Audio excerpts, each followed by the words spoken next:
ఇప్పుడు మీరు ఇందాక అన్నారు ఒపెక్ దేశాల నుంచి యుఏఈ వెళ్ళిపోయింది, బయటకు వచ్చిందని. ఒకసారి మనము ఇక్కడ జరుగుతున్న పరిణామాలు మనకు ఒక్కసారి అర్థం చేసుకోవడం కోసం నేను చెప్తాను. అసలు యుఏఈ ఎక్కడుంది? ఇది పర్షియన్ గల్ఫ్లో ఇక్కడ ఇది యుఏఈ.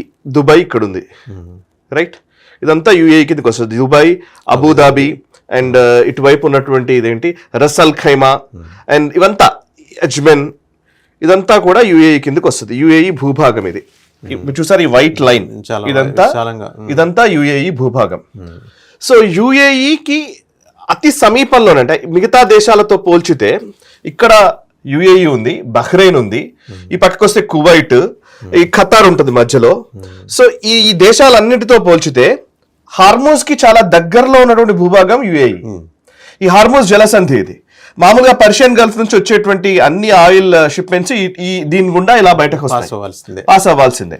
సో మీరు ఇప్పుడు యుఏఈ ఇక్కడ ఉంది కదా, దుబాయ్ ఇక్కడ ఉంది కదా, దుబాయ్ కి అతి సమీపంలోనే ఉన్నటువంటి ఐలాండ్స్ ఇవి. ఈ సిరి ఐలాండ్ కావచ్చు, అబు మూసా, ఈ ఐలాండ్స్, ఇవన్నీ ఐలాండ్స్.